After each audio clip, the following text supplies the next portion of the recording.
with this whole documentary thing, I think I'm just gonna, I got old footage. I'm just gonna show you what I have, how we did the house, how we restored it, how it looks now. Just walk you through it at day by day stuff that I took, and I hope you enjoy it. We might have 2 volumes, might be 3. I gotta just look through all this stuff and see. All right, enjoy. What I thought was the material itself failing, and it is. It's failing right there. That was a hunk of paint. And to tell you the truth, he's dead on reasonable. Really? Okay. Yeah, I'm ready to play. I don't like the way this sags in front. I don't think it looks good for the house, period, you know. Well, it needs to be functional. That's how you get water out of it. Yeah. That's one person I got. At some point in life in this house, he's had to have. We're heading off to our venture to go sign for a house in Petersburg. All right, this will be an everlasting love because we just finished the title company here, and we got a free calendar. Just think, all those thousands of dollars we just paid in closing costs got us a desk calendar. Where's that calendar, maybe? In the back seat. It's back there somewhere. Anyway, we begin our journey now. It's our house. Fist bump. Boom.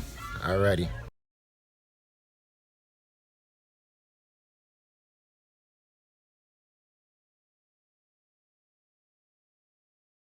Here's the red flags that jumped out at me right away.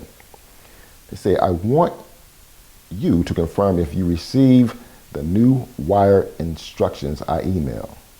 And it goes on saying more. You look at the capitalizations here, you have the small i's here and there. You look further over here, you see a word, you see other is used instead of order. And these are not big things, but it could be small flags. But also look toward the latter part of this paragraph. You see it says, I will be in a closing with limited phone access. If you need assistance, please send me an email. The processor, Sharon, she called that number and the number rang to nowhere. Of course they don't want you to contact them. It's a scam. They want to lock you into the email, which is an email for them, for their scammers, not for anybody else. And they're going to give you instructions where to wire this money, and it's lost forever. It's stolen just that quick. The victim in this whole thing did not know about it. She did not know that she had been scammed until we contacted her to let her know that the scam had taken place.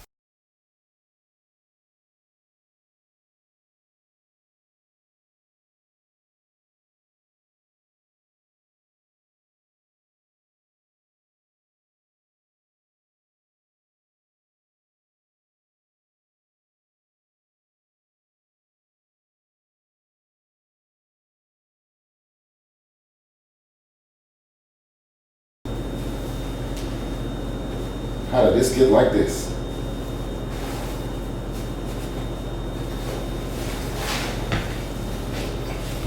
Had these big bro games on. And I will show you how it got like that in a few minutes. I'm here in the half basement. It's off the kitchen. Okay. I don't know. I'm in a cellar. You ought to come on down here with us. Here at 715 High Street in the basement. Inspection people didn't show up. Well, the guy did call. He's 70-something years old. He can't get in here. So I'm gonna get in here, believe it or not. I'm gonna look around. I gotta have information. This is what it takes, people. Sometimes. So I'm taking my cell phone with me. That ain't funny. So I'm gonna crawl around and make sure the floor is okay. So,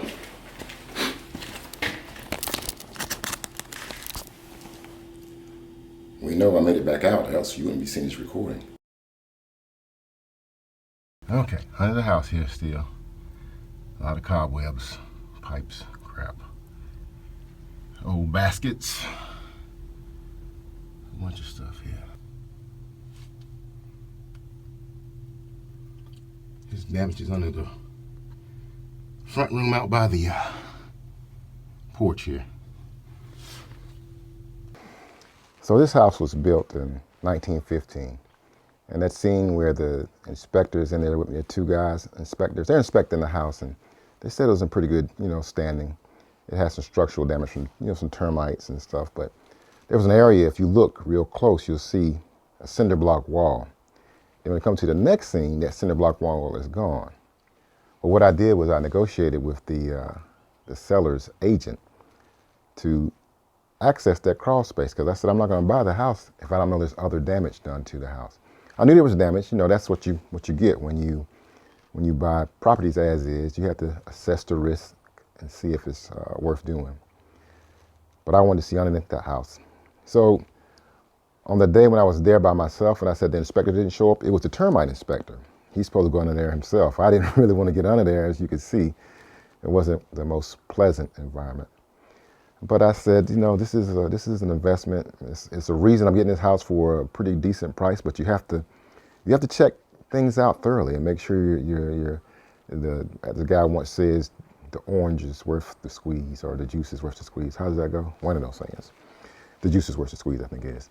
So I got under that house by myself, had my cell phone, and you'll notice right as I came up to a fresh piece of wood underneath there that there had been some previous repairs from termite damage or whatever. I took a deep breath, and then the camera went off.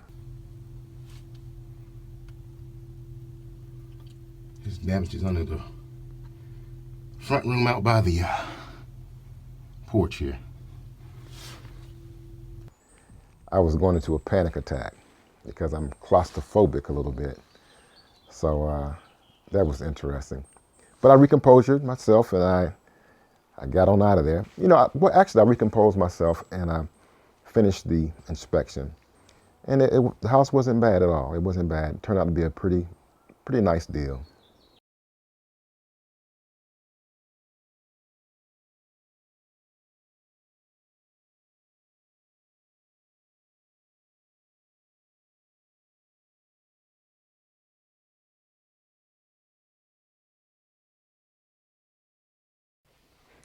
As I stated earlier, this house was built in 1915.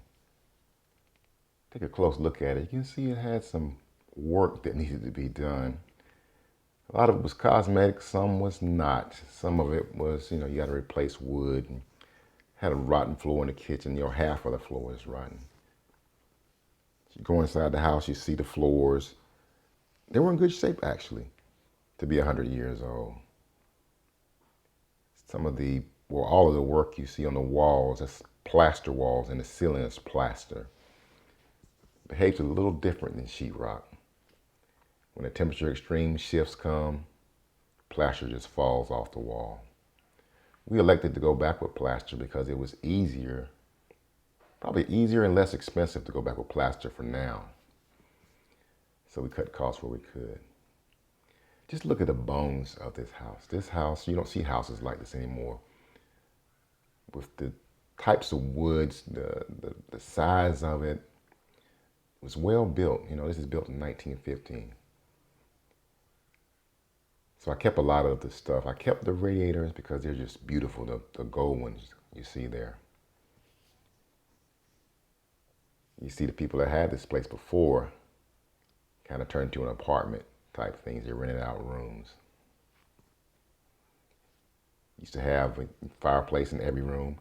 All these don't function now, but it's still just beautiful the way they have the ornate stuff around them. Right here you see the carpet,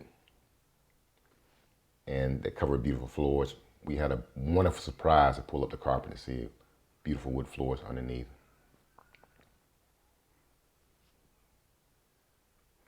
Outside, we didn't do much with this. We ran short on money, so we just kind of left it as it was. We cleaned up the yard pretty good, threw away a lot of junk like that red barn there, or whatever, shelter, whatever you can call it.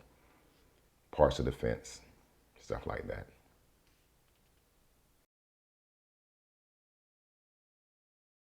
This is the roof, excuse me, access I was just saying. You can barely turn around. And yes, it is probably 2 feet By about 18, I could hardly turn around in that area, new area. And that's the old one. That little teeny weeny hole, you couldn't even turn around. I couldn't turn around in it.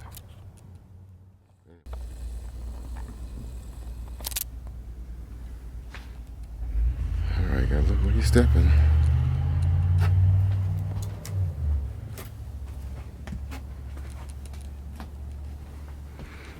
Can't be afraid to take an investment. This is out the front window here. Well, the attic window, front of the house. Look how nasty this stuff is. That's the new space there. The attic entry. So, radiator, you see the patchwork falling off there. Coming into the kitchen, you can see it needs a lot of work. Got to come with new cabinets. Thinking about getting a long cabinet to go all the way across here. Raise that window up a little bit, put a new window in. Here is our bathroom, which just kind of sucks.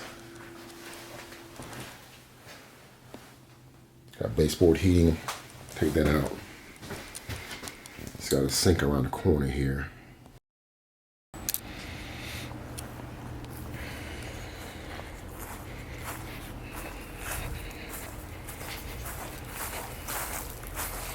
Tear all this wood out and haul it away. This crap here. I don't know what this is supposed to be. Storage area.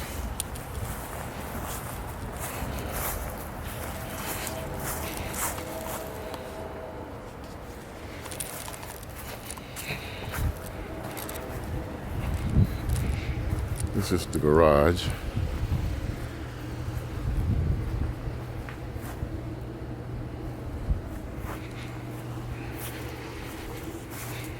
Nice ladder in here.